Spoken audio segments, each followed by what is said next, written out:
Topic three. Fellas. I had to double check this morning to make sure my eyes weren't deceiving me. But at the morning we're recording this is Thursday, May 15th. On Monday, May 12th, we got an Andy Katz Power 37, and there was no sleepers reaction to this. Part of me wants to think this was a little foresight on your part that you wanted to bless me. You know, I'm a big blessings guy that ties into my faith. Y'all wanted to dole out a little bit of blessing for us to get to react to this Power 37 together. So let's look at our guy Katz. Let's see who he's high on. Let's pick this list apart. There are some like straight up out of pocket picks on here, and there's some where I'm like, okay, I see the process here, Kat. So I want to get it. I want to get y'all's thoughts right when you look at this Power 37. What sticks out to you? Why is he ranking 37? No idea, but I love it. Because he's a pioneer, man. Why did we do 17 teams in the mid rankings? Because we thought it was hilariously stupid to pick a number that makes no sense. I mean, Is Cass 37 years old? Oh my God, it's funny. that's a good question. He really should just make like, why not just round it out to 40? You know? That wouldn't that's you're asking a great not to be himself. Just let him cook here. There's Oh there's one big takeaway looking at that first slide where I'm like, y'all, I really hope we're gonna be in lockstep on this one. let's see here. Oregon? Yes, Oregon at Weird. 12. I'm like, bro, what are we doing? I'm with Cats. You think Oregon can be a top 15 team? They have Shellstat and Biddle back, and they were really good last year. Are we sure Biddle's back? He's supposed to be, right? I I thought he's think going through so. the draft process. I think so. I think so. He's they're projected to start an Elon transfer at the two. Yeah, I still think they're gonna luck into like Dame Sar or somebody similar late. But even if they don't, like point blank, I think last year they were basically Shellstat, Biddle, and a bunch of bums.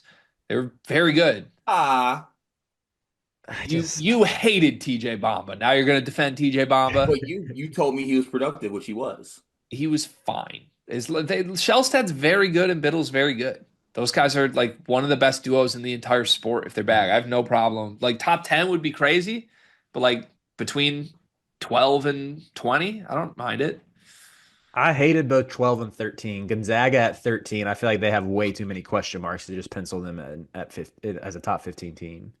Yeah, let's get real pissed though. BYU at 14 is unacceptable, Andrew. That's the one I thought too. Yeah, Sorry. that's so ridiculously low. Come on now. Like I get it, like maybe be on the low end, put him at like 12. 14's a little bit blasphemy in my opinion. Yeah, I'm starting to worry about BYU. Oh no. Oh, gee. I think it is a lot of hype. And I'm still gonna do it like you guys are. I'm gonna put them top four. But I think as we get closer, there are more people kind of backing off it a little bit. This video is presented by Underdog Fantasy, and they've got a free pick tonight that you're going to want to take advantage of. Anthony Edwards to score over 0.5 points. Ant scores every single playoff game, as far as I know. Card, has he ever not scored? Not since I've been alive, and that's 32 years for those wondering out there. That pick sounds extremely free. Promo code SLEEPERS as a first-time depositor at Underdog Fantasy. You can get up to $1,000 in bonus bets and a free pick. This is the shortest ad read we've ever done. You're welcome. Back to the video. Okay, but the only thing I'll say, if you back off for the right reasons. Like, give me a reason why you're backing off. Don't back off because everyone else is hyping him up. Don't back off just to back. I think there's a lot of teams that profile similarly throughout history that underachieve. You mean like relying on like the freshman stud who maybe doesn't live up to expectations, or like maybe Rob Wright's a little overinflated, like our view of him too? I mean, because at the end of the day, he averaged what, like 12 points a game last year, 11? Yeah, I think the reality is Rob Wright played relatively unserious basketball last year, and we like him because he's fun. Yeah. And AJ DeBance is entirely unserious basketball and fun. Richie Saunders is like a proven winner type dog who we have no idea how he's going to mesh with two ball dominant, unserious types. Do those guys even like each other? Like I'm sure Kevin Young can figure it out, but like if there's a team that could have some locker room issues, I think it could be the team that has a $9 million guy that's me wearing DeBanza gear and a Red Bull sponsorship with Richie Saunders coming off a mission for an extra year because he wants to win a championship. Meanwhile, Rob Wright's the one running the show, calling Rob Wright's number while those two bitch in the corners. Um, they're talented, no one's denying that, but I think there's a world they're more just like a teens team than a dominant team. More style over substance, so to speak. Yeah, like they're not gonna be like a bubble team or miss the tournament. Yeah. Richie Saunders holds the floor, but I don't know. They're like Fanta had them really low too. Fanta had them lower than Cats, and that was I kind of mean, my wake up call. I think Fanta and Cats are usually pretty locked in though. They're boys, so that makes sense. But Creighton at 25, I thought was egregious.